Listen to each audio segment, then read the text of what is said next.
Welcome to the English with Kirsty podcast from www.englishwithkirsty.com.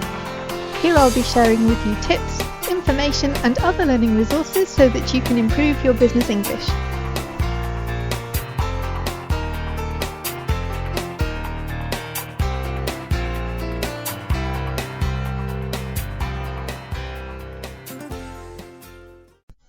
Hello and welcome to episode 72 of the English with Kirsty podcast. And today we are carrying on from the theme of last week. Last week we were talking about people from other parts of Europe who are living in the UK and what they thought about the Christmas celebrations here. And today I wanted to look at it the other way around. So people from the UK who are living in other parts of Europe and what they have to say. So I spoke to 4 people this time, but one of them gave us a load of information. So if you want to have a look at this is also a blog post. And I will link through to the blog post as well because the longest lot of information came from Spain, and unfortunately I don't speak Spanish, so I'm not going to attempt to pronounce some of these Spanish words, but if you want to have a look at them, then come and have a look at the blog post, which you'll find linked from today's show notes, which you can find at englishwithkirsty.com/podcast/episode 72. And also, if you are celebrating Christmas in a country other than where you usually live, I would also be interested to hear your stories and what you think about it, what was different for you, maybe what you missed, that kind of thing. I appreciate that not everybody celebrates Christmas here, but for those who do, I'd love to hear your stories. And if you don't celebrate Christmas, have you been in another country when New Year was being celebrated? And if so, how were the celebrations different from what you're used to? Okay, so I spoke to 4 people. The first 2 are from England and they moved to Germany. So first of all, it's Corinne. And you can find out more about all these people on the blog post as well. So they've each got a link to their website or their blog. So if you click through to the blog, you'll be able to find out more about them.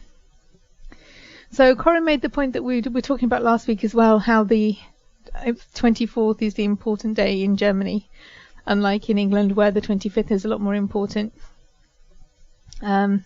She also mentioned that there are wreaths, and there are wreaths here too, but she said that sometimes people are willing to spend more money on the wreath with its candles than on a Christmas tree that only spends a short time in the house, because here in the UK some people have artificial trees, plastic trees, but a lot of people do still get the real ones, and they are in the house for quite a long time. They can be there 2-3 weeks easily.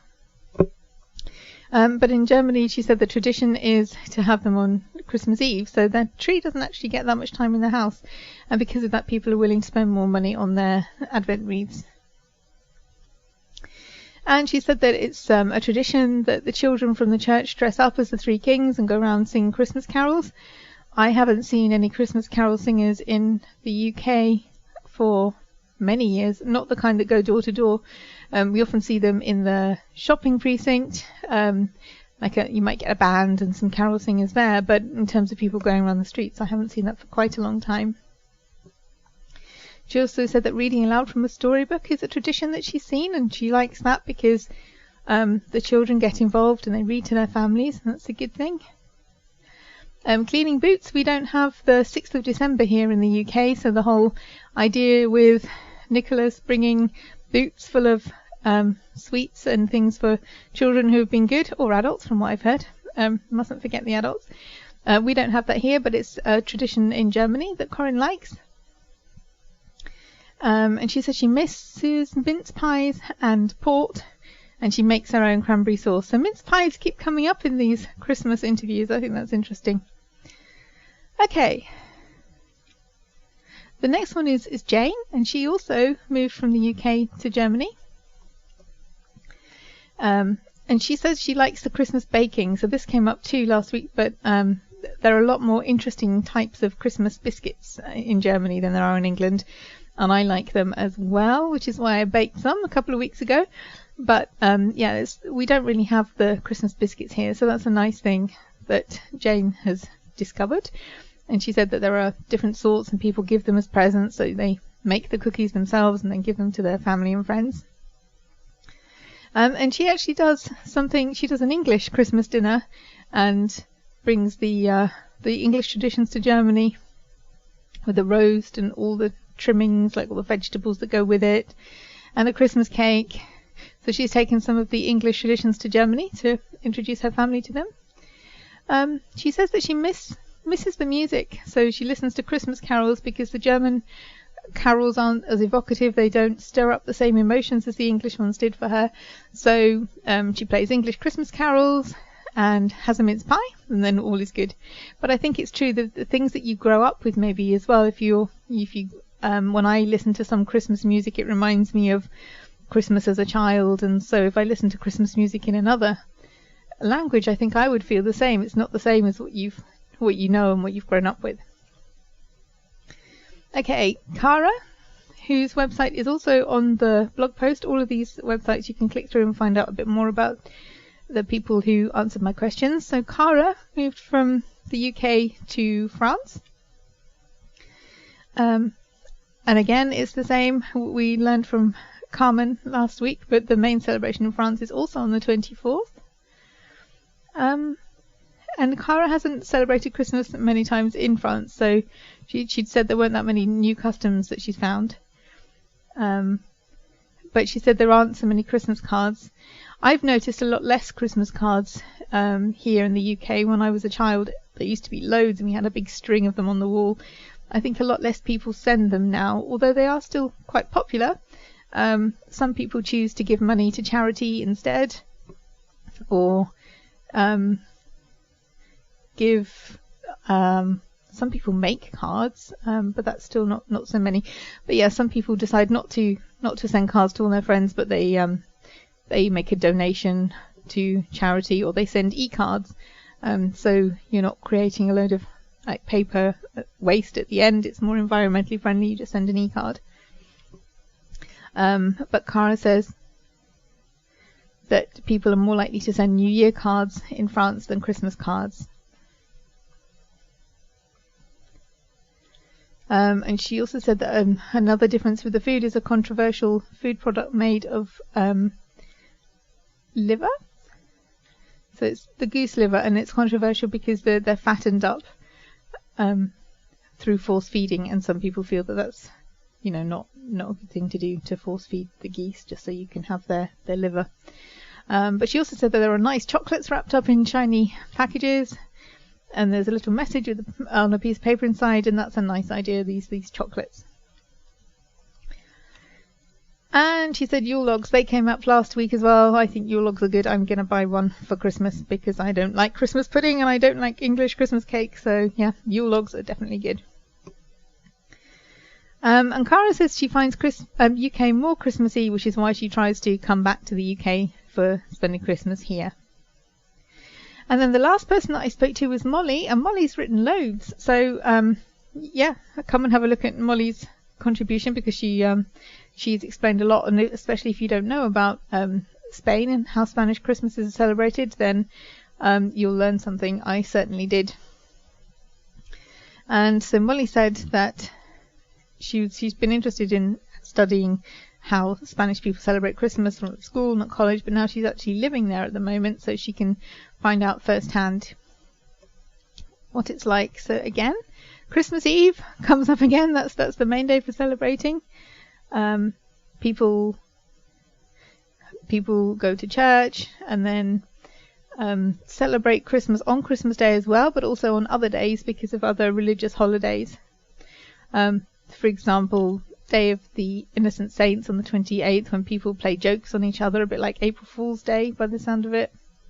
And she said New Year is also a very exciting time, and that it's like in the UK, but there's a tradition with the 12 grapes, so you have to eat the 12 grapes as the clock strikes 12 times, and if you do that, things will go well for you, but that can be quite difficult because the grapes are quite big and they have their seeds in, so that's a new tradition for her. And she said the final celebration is on the 6th of January, which is the festival of the Three Kings. And she said that a lot of the presents are opened on this 6th of January as well, so the children have to wait a bit longer because they have to wait till the 6th of January. And the children have to, well, they don't have to, but the children write letters to these three kings with their, here the children write to Father Christmas with their wish list.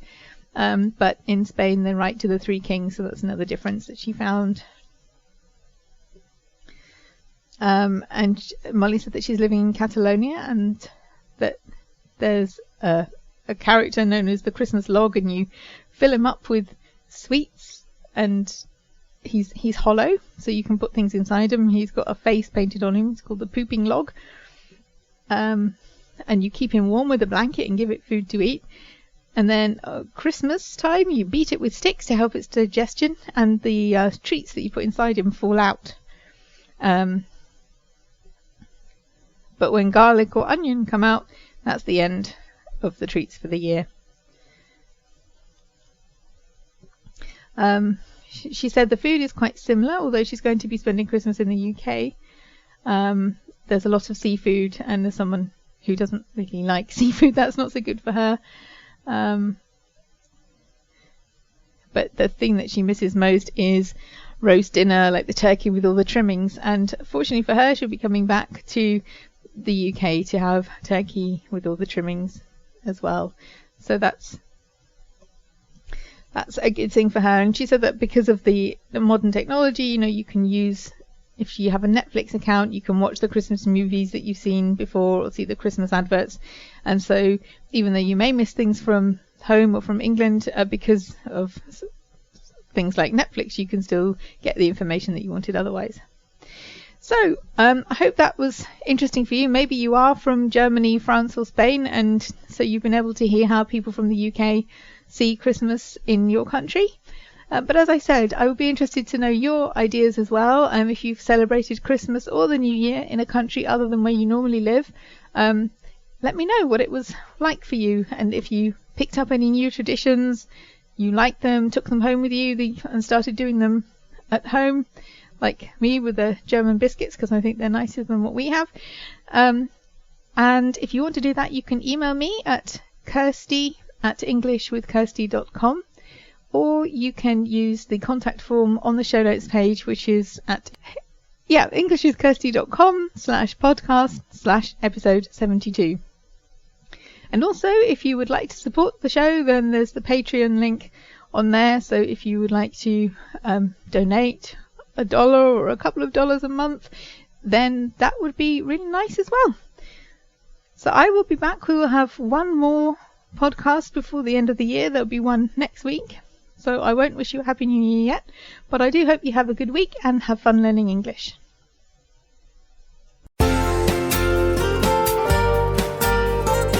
I hope you enjoyed this episode of the English with Kirsty podcast. If you have any questions or comments, my email address is kirsty@englishwithkirsty.com, or you can go to www.englishwithkirsty.com/podcast, where you'll find information about the individual episodes.